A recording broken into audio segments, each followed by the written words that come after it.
নমস্কার বন্ধুরা, তোমরা সবাই কেমন আছো? আশা করছি তোমরা সবাই খুব ভালো আছো এবং সুস্থ আছো। তো চলো মম ডায়েরির আরও একটি ব্লগে তোমাদের সকলকেই স্বাগত জানাই। দেখো, আমি জামা কাপড় মেলতে চলে এসেছি, রোদের দেখা মিলেছে। আর ওদিকে কিন্তু পিছে পিছে আমার ছেলে আর আমার হাজব্যান্ডও চলে এসেছে। তো যাই হোক, ভালোই হলো, ছেলের তো তেমন রোদ খাওয়া হয় না, তো এই সুযোগে ওর রোদ খাওয়া হয়ে যাবে, খেলাও হয়ে যাবে। আর এদিকে আমার হাজব্যান্ড তো প্রায়ই রোদ খায়। তো যাই হোক, এরপরে দেখো এখানে আছে আম গাছটা, দেখতেই পাচ্ছ নিশ্চয়ই। তো এই আম গাছে দেখো মানে এত আম হয়েছিল, তো পাশের বাড়ির এটা আম গাছটা। তো এখন দেখো আম গাছের মধ্যে এই কিছু আম আর কি, কয়েকটা আম ঝুলে আছে, বেশি নেই। এই আমগুলো মনে হচ্ছে এখানেই পচে যাবে, মানে ওইগুলো আর ওরা মানে পেরে উঠতে পারেনি। তো যাই হোক, আর এখানে আমি দেখো জামা কাপড় মেলেও দিয়েছি। আর জানোই তো বৃষ্টিতে মানে কদিন টানা ফ্যান চালিয়ে রেখেছিলাম, কিন্তু ফ্যান চালিয়ে যতই শুকাও না কেন, এই যে রোদের তাপে জামা কাপড় শুকানোর যে মজাটা, একটা আলাদাই মজা।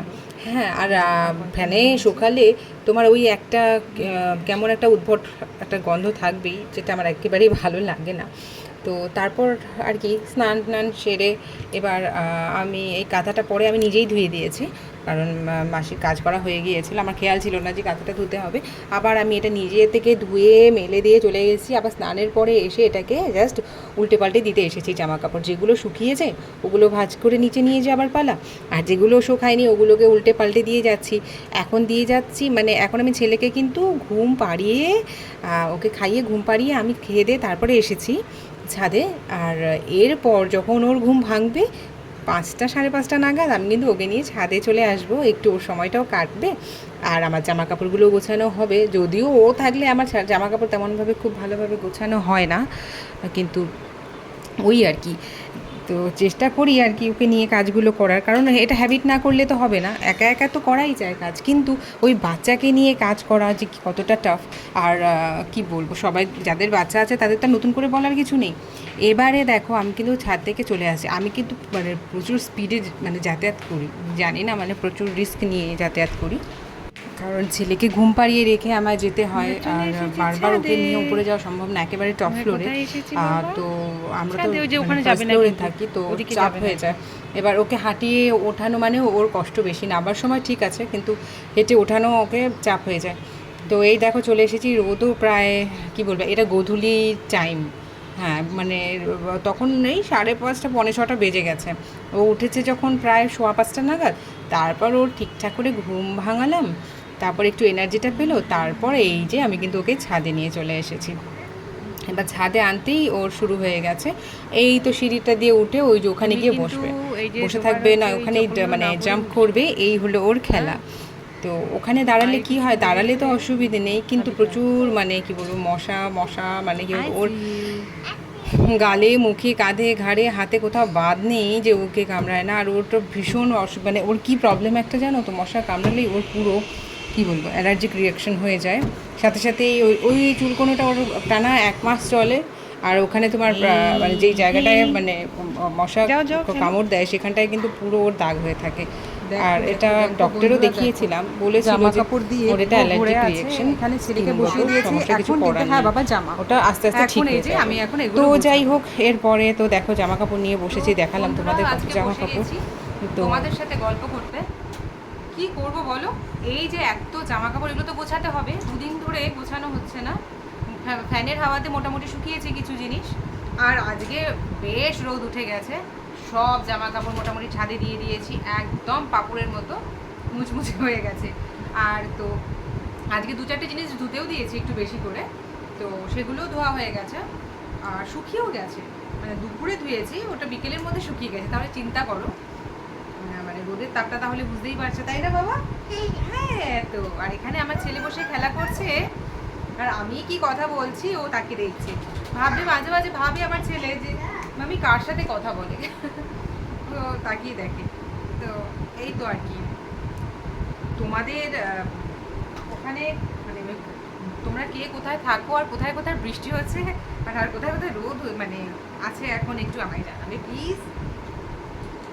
আর এই কাজটা আমি না, আমি কখনোই মানে মানে জামা কাপড় মানে জমিয়ে রাখি না, চেষ্টা করি যেদিনেরটা সেদিনই ভাঁজ করে গুছিয়ে রাখার। তো তাতে কি হয়, আমার অনেক সুবিধা হয়, মানে জামা মানে ঘরও নোংরা হয় না, জায়গাটাও কম লাগে, এই একটা সুবিধে।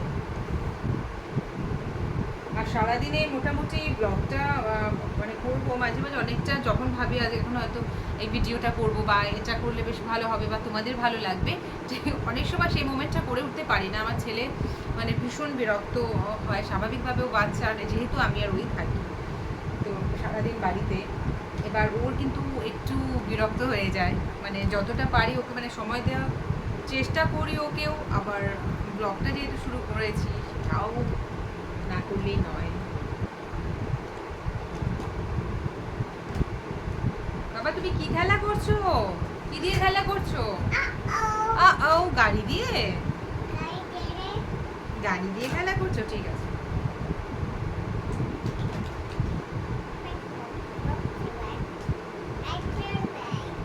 তো বন্ধুরা আমি তোমাদের এটাই বলতে চাই আজকে, যে আমি কিন্তু তেমন কমেন্ট পাচ্ছি না। আমি চাই যে তোমরা কমেন্ট করো, যাতে আমিও ইন্টারেস্টটা পাই ভিডিও করার, মানে কীরকম টাইপের ভিডিও মানে আমার থেকে দেখে তোমরা পছন্দ করবে, তো আমি সেটাই চেষ্টা করব করার।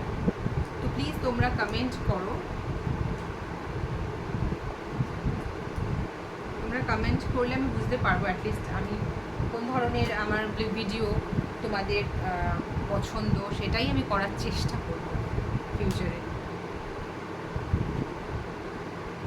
আর আজকে এখনো মানে আজকে দুপুরে যা রান্না করেছি, শুধু ডাল করেছি। হ্যাঁ বাবা, ওটা ট্রাক, ভেরি গুড। হ্যাঁ, শুধু ডাল করেছি, খাবার সময় একটা অমলেট করে নিয়েছি, আর ছেলে খাওয়ার সময় ছেলেকে একটা পোস্ট করে দিয়েছি। তো ও আজকেও ওকে কিন্তু ডাল ভাতই খাইয়েছি। তো এখন হচ্ছে আমায় কিছু খাবার বানাতে হবে, তো একটু স্পেশাল খেতে ইচ্ছে করছে। কিছুদিন ধরে মোটামুটি ডাল ভাত এটা ভাজা সেটা ভাজা, নয়তো আলু চোখা, নয়তো এই তো চলছে, সবই চলছে বৃষ্টিতে। আর আমার হাজব্যান্ডকেও আর ফোর্স করিনি বাজার যেতে, ওই দেখো চলে এসেছে বোধহয়। আমার বরটিও চলে এসেছে, এবার একটু জল টল দিই, তারপর আজকে একটু স্পেশাল কিছু করার একটু ইচ্ছে আছে। আমি চাল টাল ভিজিয়ে রেখেছি, তো তোমাদের দেখাচ্ছি যে কী স্পেশাল মেনু আছে আজকে ডিনারে। তো দেরি করা যাবে না, এক্ষুনি যে চলে যেতে হবে আমার কিচেনে। চলো আজকে রাতের ডিনার কি আমাদের, এই দেখো দেখো দেখো দেখো ভালো করে দেখো, এই যে পোলাও, আলু আর মটরশুঁটি দিয়ে একটা গ্রেভি, মানে সরি একটা কষা টাইপের বলতে পারো, আর এই কারি মানে ডিমের কারি আছে। তো বন্ধুরা চলো আজকের মতো ব্লগটা আমি এখানেই শেষ করতে চলেছি। আমাদের ডিনারও ডান হয়ে গেছে, আর তোমরা কিন্তু আমার লাইক কমেন্ট শেয়ার করতে ভুলো না। যারা ইউটিউব চ্যানেল থেকে দেখছো চ্যানেলটিকে অবশ্যই সাবস্ক্রাইব করে দেবে, যারা পেজ থেকে দেখছো অবশ্যই পেজটিকে ফলো করে দেবে। তো চলো বাই, সুস্থ থেকো, ভালো থাকে, দেখা হবে নেক্সট ব্লগে।